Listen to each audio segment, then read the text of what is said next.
We're chopping haylage for the dairy cows. We usually like to have it about 60% moisture, so on a typical day we'll mow in the morning, put it in the afternoon. This goes in upright silos, or upright silo. It's fine chopped, and then it's mixed with corn silage in the barn. And 6 horses on the chopper are, of course, chopping the feed. It's alfalfa. We get about 4 cuttings, 4 to 5 cuttings a year. We cut every 30 days, but we'll bale some, which would be dry in the summer months when we have better drying weather. But first cutting is always hard to get in because of rain, and it's more coarse, so we like to put it in a silo. We don't have to worry about drying it down. But the cow can have just a wet, or we don't want them to have just a wet ration. That's where the dry hay comes in. It helps kind of, I guess you might say, if everything's wet, their rumen could get a little sour, so you have the dry to kind of help equalize things up. Can you tell us about the team of horses you got on there? Well, we got a lead team. Incidentally, the lead team has also been a show team in the lead of a 6-horse hitch, won at the World Show. But they're now retired show horses and are working out there in the lead. You need a snappy team in the lead. 4 solid horses in the back. What I mean about that is they might be a tad slower, which they stabilize the team, which they're all very well broke, but we always have the bigger, more calmer horses in the back. The 2 in front, sometimes we'll hitch 4 in front, 4 in back. Today the ground's fairly solid, so we just use 6 horses.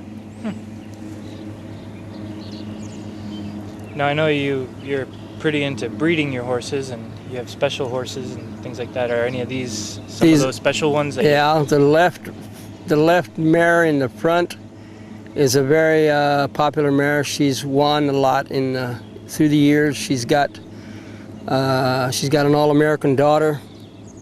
She's got a reserve All-American son. She's got another daughter that will be used in the lead of a 6-horse hitch this year. She's had some very good offspring. Now, what's it take to kind of steer them in this direction? I mean, what? Well, he's driving them. He's driving them. Or do they kind of know already, or? Oh well, of course. But on the other hand, he could drive. He could drive in circles. He's very good at driving the horses. But yeah, sure, he can drive them anywhere he wants to. Okay. There's also, it's hydraulically, everything is hydraulic on there, so he can move the feeder back and forth if it needs to be. Oh, really? And he's also got hydraulics on the spout where it's moving it back and forth. Does it have an engine on there? Or oh yeah, there's a 100-horse Deutz 6-cylinder diesel. Okay. Doing the chopping.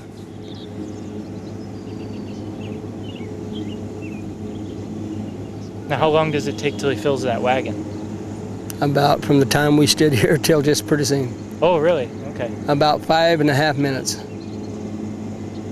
And then he's going to drive it over to the Then silo? he'll unhook right here, and they'll take it down the hill to the silo. Usually we'd have another team to take it around, but this hill's so steep they use a skid steer because it would roll up in front of them. Oh, okay. It's a pretty steep hill right there. Huh. Usually 2 horses on the cart to take it in. In the fall when we cut corn silage, sometimes we'll use 3 horses because we have a heavier load. That is to take it into the silo.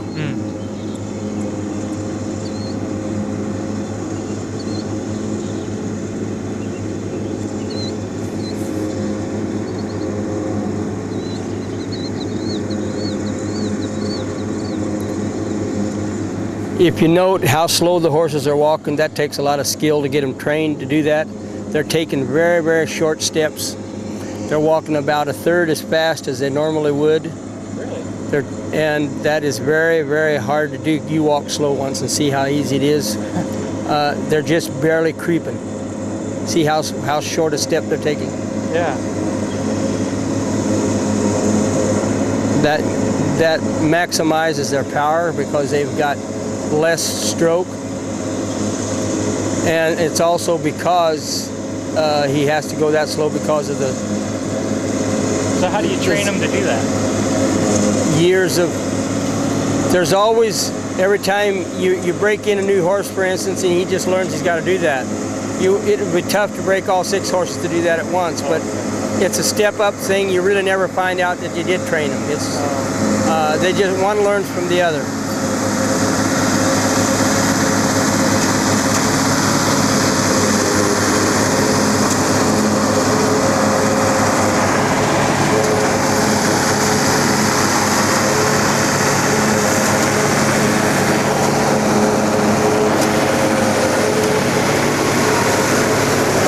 Near as simple as it looks to drive a lead team. A lot of people can't do it. Sometimes we drive 1, 2, and 3. Wow. And that takes a lot more skill. And this is your son driving? Mm-hmm. I'm sure you got him pretty well trained. Oh yeah. I used to do it, and then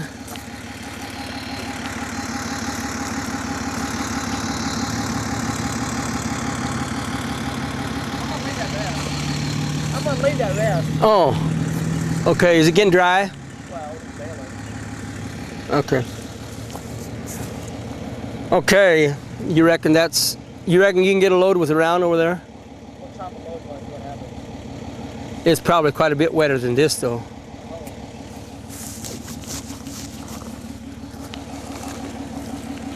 So he's done in this field. Okay. The rest will be baled as dry hay Oh, okay.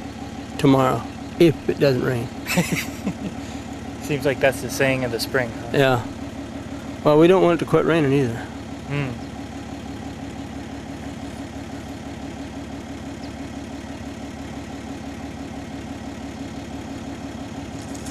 So it's going to drive the whole rig back over? I don't know what he's going to do. He'll everything maybe but the wagon. He might leave the wagon here, but he might not. I don't know.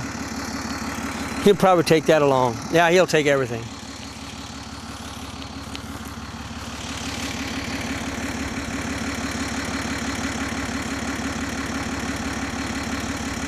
Are these all mares? They're all mares, and if I were to guess, you know, this is not typical, and I probably even shouldn't say it, but the mare on the right,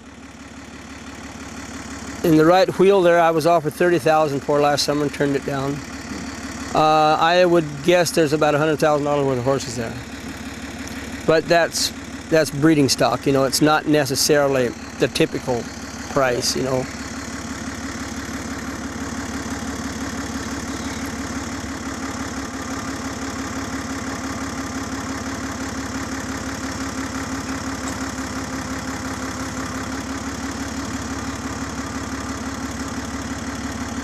He's swinging the drawbar over so he can get through the gates better.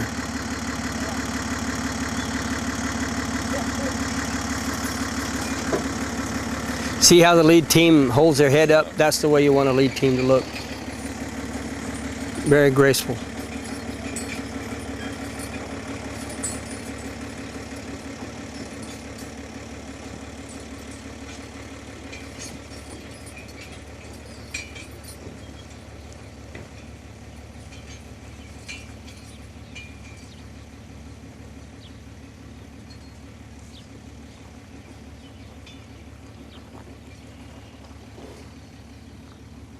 Can you still see? Oh yeah. Got a pretty good zoom on this thing. They're filling up the whole camera.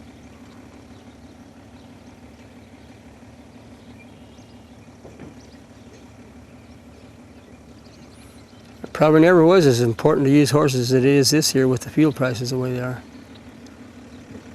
That's a little... Every time we can use a horse, we will. You got one up on everybody else, that's for sure. Actually, we've got it in more ways than one right now with the fertilizer, as high as it is. As a dairy farmer, we don't have to buy fertilizer except some urea for nitrogen. Okay. So it's everything is messed up, I guess. And basically, all goes back to fuel. If you figure everything back, everything goes back to fuel. Corn prices shot up because of high price. If it wouldn't be for the high price of gasoline and diesel fuel, they couldn't afford to even make ethanol. So they start making ethanol, and that takes corn up. Yeah. So that takes food up, although the food has got very little to do with, like in a box of cornflakes, there's a few pennies worth of corn, the rest is all other stuff. Everything else is about Yeah. fuel. So. It's about fuel. It's about energy. Now you don't sell any of your corn Nothing. out of here, right? Everything Yours goes all through goes- livestock. Yeah. So if livestock prices are bad, it doesn't make any difference how high corn is. Yeah. So we're kind of locked in, although milk is decent, but not like it is in the store. I mean, it's went up, but not near to the extent that. And again, it's fuel. Our company's not making the money they did before. It's a co-op because of the cost of energy and getting it there and getting it back out to the stores. And So the milking is getting kind of difficult a little bit. it is yes and no. It's to see how that mare holds her head. That's the way you want a lead team to look. That is absolutely pretty. beautiful. And that's all natural. That's not like they do in the shows where they're jacking them up. That's natural. You want to see them on the little screen here? Which one? Which one? Right down here. You're kidding. I want to see the lead team. That's always the one you want to look at. Ah, that's beautiful. I love to watch that lead team. Even I'm a farmer and see it every day. I still get a great high out of watching that lead team. They're just something else. Well, it's got to be a sense of pride for you too. Well, A lot yeah. of work in there.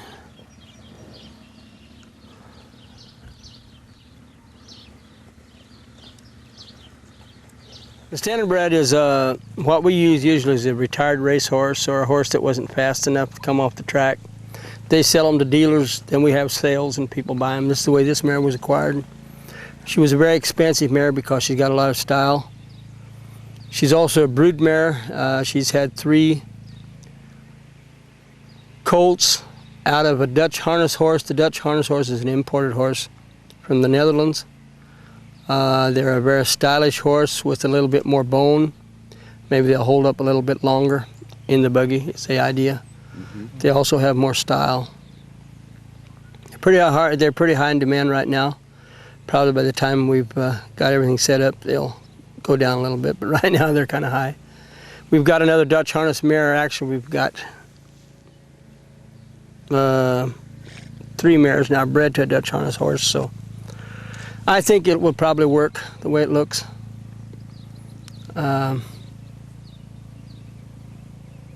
They usually lack a little bit in speed, the Dutch harness does, but have quite a bit of stamina.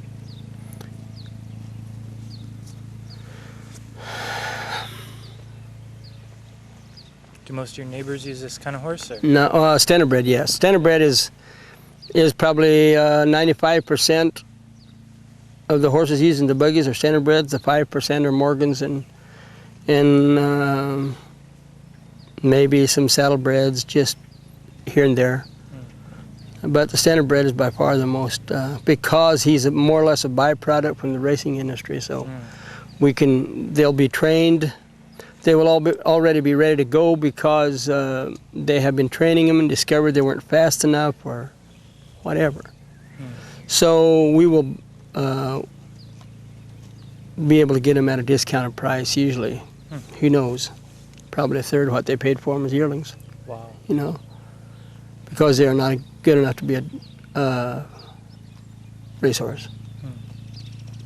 The bad part is sometimes if it's a retired racehorse, then you may have some problems.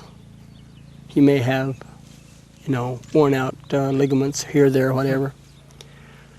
So that's another reason for the crossbred is it'll be a fresh horse. It will be a young horse trained on the farm Of course, there'll be a little more expense involved to get him to be getting to him to a 3-year-old, because with the others, you're just waiting until the others are retired, and then there's a lot of them every year.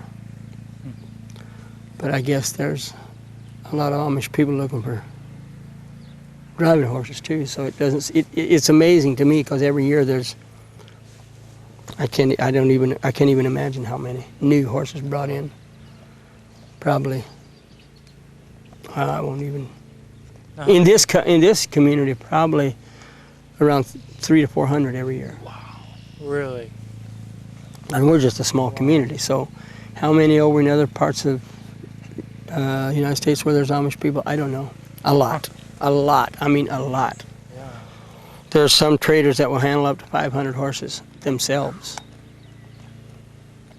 How many do you need on this farm? Oh, 4 or 5. We don't have very many, just enough to get by. To me, they're not that great an investment like the draft horse is for me. But, and I've never raised them. We just are starting this, because it does seem to be catching on, and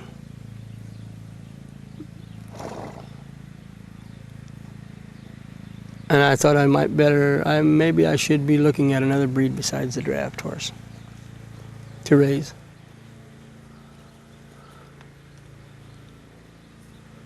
What other breeds are you thinking about?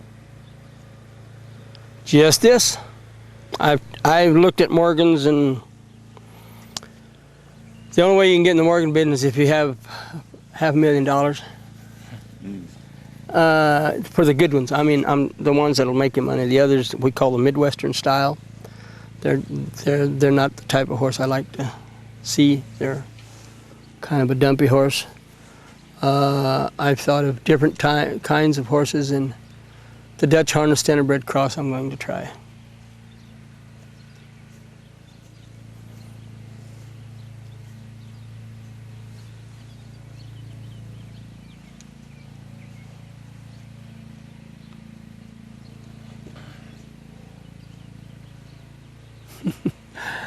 At least that little filly likes weeds. How old is she? 2.5 months. 2.5 months. She'll be weaned in 2 weeks. She'll be weaned at 3 months. Horse gets shot about every 7 to 8 weeks. The reason to shoot them, of course, is so their hoof doesn't wear down and they have more grip on the road. And of course, it's kind of hard work. The horseshoe is made of steel, and then he heats. We call it drill tech. It's a very hard surface material that you weld onto the shoe for grip, and so the shoe doesn't wear down as fast.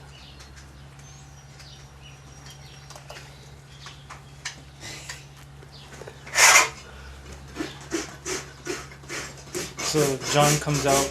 That's our boy. No, that's our boy doing it. Okay. People bring horses here. Oh, people bring horses here. Yeah.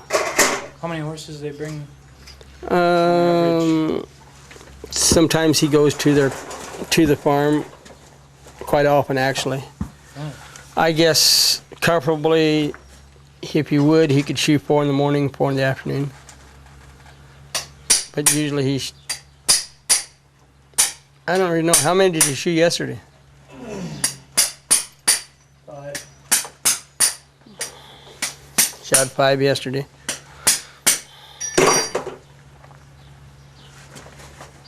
Now, is he the only one here that shoots the horses, or?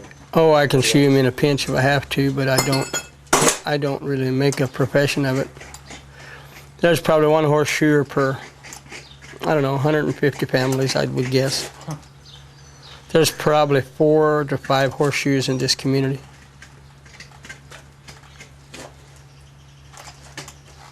Now, is this one of your horses? Or No. Somebody No, brought this one? yes. Someone brought it down. Then he just got done shooting 2 others. The foot grows, and the shoe has to be taken off. The old shoe is taken off, and then the foot is trimmed down to the size you want it, and the shoe's nailed back on. either a new shoe or the shoe that was on, if it's still in good shape. He'll touch it up with the drill tech and then put the shoes back on. It takes approximately an hour to hour and a half to shoe a horse.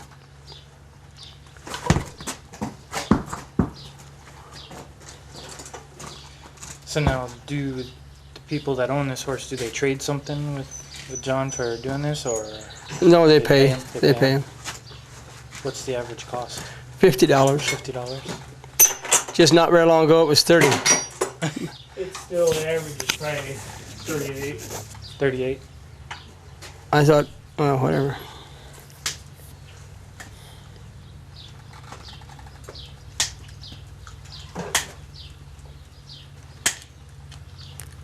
And a dog likes to chew them Chew on trimmings. the horns. I don't know why. Hey, Now, this is your dog that follows you around everywhere, right? Mm-hmm. What's his name? Jenny? Jay? Jenny? Oh, Jenny.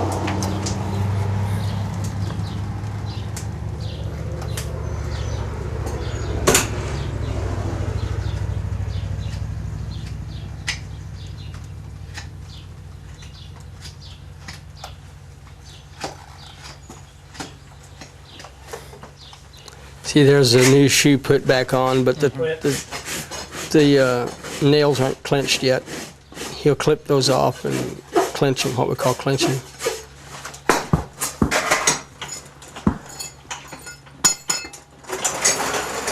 Seems like she's not used to that new one yet. It's not that. It's just that I think she lost a shoe maybe. Had she lost that shoe?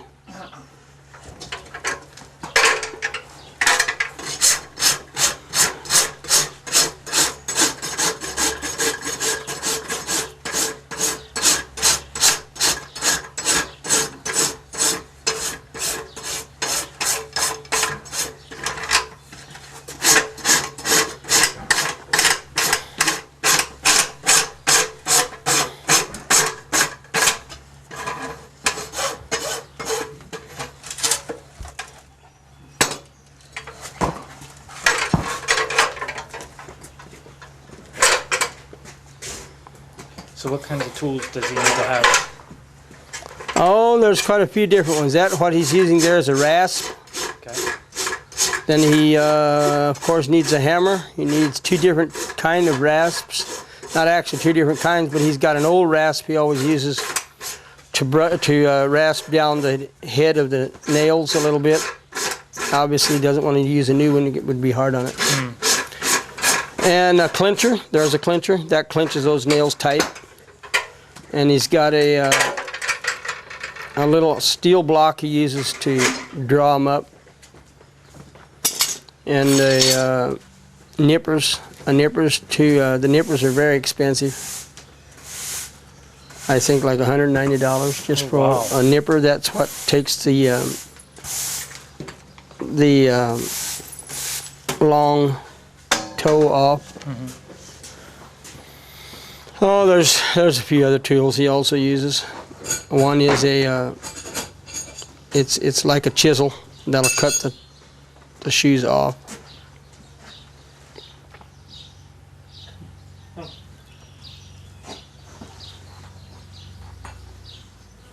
The bad part is when you're teaching a new horse to be shod, that gets a little. Hey, I gotta go see what goes on. There's something else you can do.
working.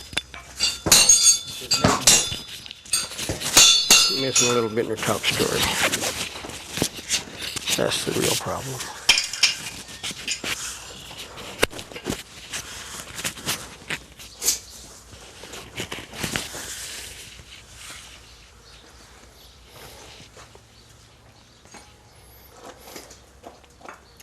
When it gets to be about 90 in the shade, then it gets a little bit warm to do this. I'm sure.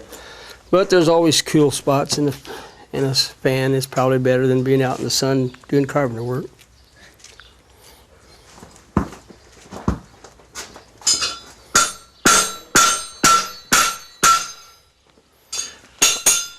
Are you going to do sis this afternoon or when?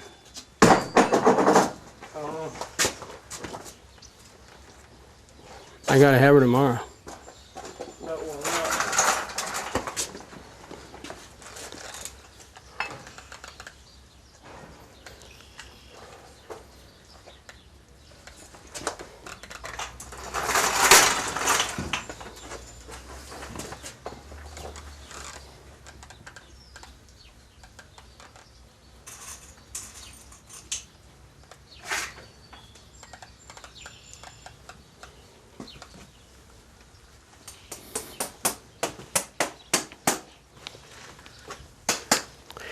I better run to the house to see what's going on there. That's fine.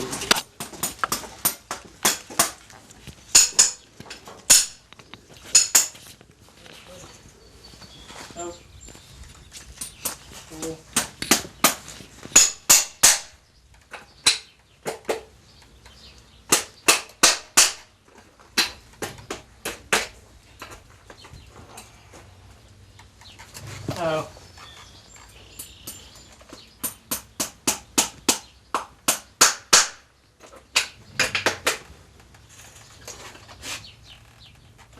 Quit.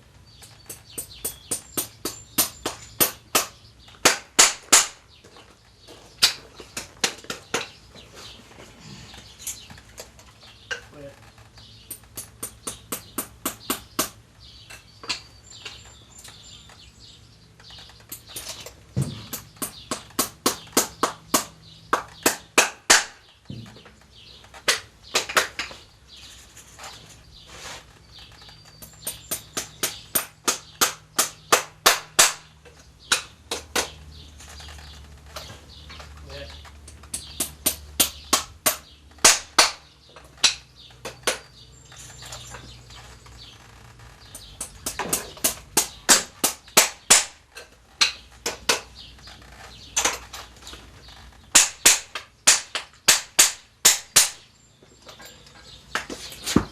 Quit.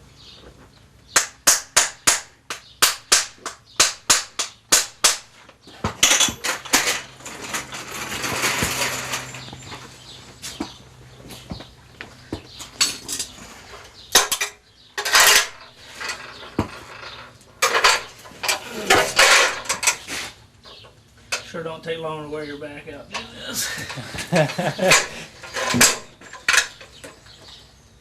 This is what you do every day, right? Yep.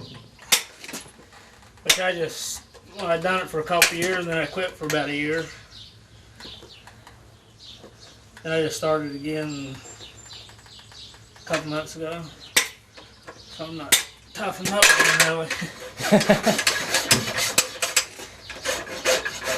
Used to do about 10 horses a day or so. Wow. But I do 5 or 6 now and I'm done. Now, do you have a family as well? Yeah, that's my dad. Do you have a wife around here and Nope. kids? Nope. Got a girlfriend. That's Working on it.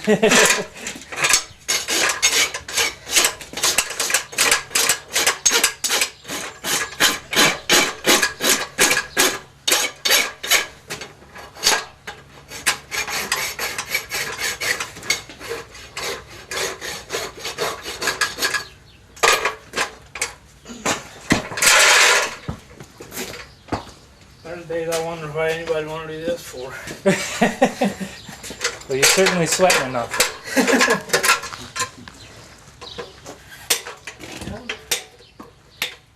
This is a 4-year-old. We raised this horse. Actually, his mother you saw out in the lead of that 6-horse hitch that was out there in the field.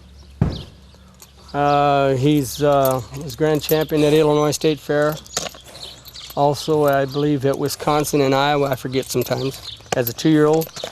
He will show again this year at the big show. We call it the NABC, which is a world show.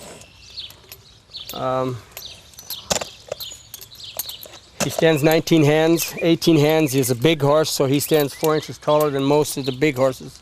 Wow. He's an extremely big horse. Good-footed horse. We're just bringing him on now. He's just a young horse that we're putting in the program. So he's new for your... Well, we raised the horse. Sold him as a 2-year-old. He's now a 4-year-old. A fellow from Don Weishaupt from Sullivan bought the horse, and he's standing here at our farm. Okay.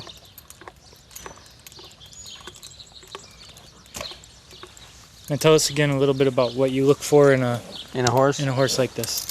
The first thing I look for in a draft horse is a good foot, a wide heel. As you can see, he has a good foot. I also look for a real flat bone. Flat bone is as you look at the horse, as you're standing in front of the horse looking back, you see that his cannon bone is very flat. That's what you want, not a round-boned horse. Of course, size, which he has tremendous size. We look for action. The action is when they're moving. The front feet picking up nicely, also in the rear. An attractive horse that people like to look at. They must be, for us, we want them to be red of color with a strip. And we like some markings, which he's got real nice markings also. So he's kind of got everything we like. If I were to foal him, I would like for him to have a little bit more set to the pastern. That was really about the only thing that I'd like to see him with the length of neck extreme our other sire, senior herd sire has. But you never get the perfect horse in any situation, so maybe a longer, leaner neck. But he's a very impressive horse because of his size, and still can move very well because of his size. Now you're saying he's a little bit more docile than Extreme? Yeah, Extreme is a very hot horse. And we like that, but we like to cross the Extreme daughters to this horse because he's got some of the traits that are missing in this Extreme horse and vice versa. Okay. So a cross between this one and Extreme would be perfect. And you're close to it. If there is such a thing. That's what we always look for. Okay. Breeding horses is not an easy occupation.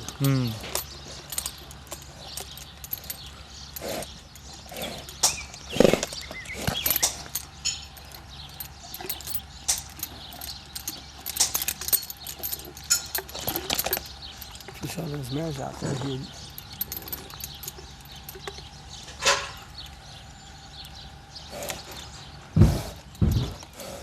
Is that Extreme we hear in there?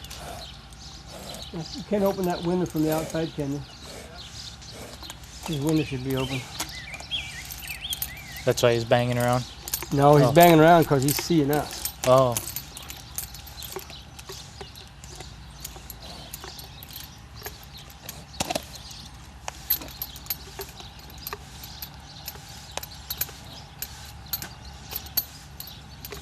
All right, hold still.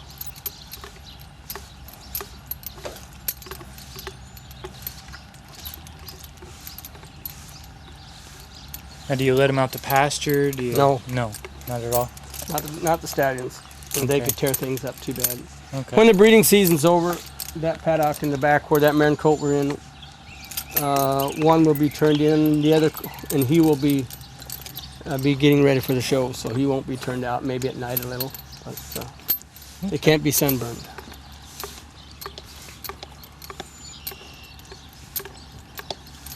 So they'll actually get sunburned? Well, they lose their color. They lose red. that nice, Jesus color. Yeah. If he were washed off, he would glisten. they Huh. go out in the sun, they lose that. They get bleached. Huh.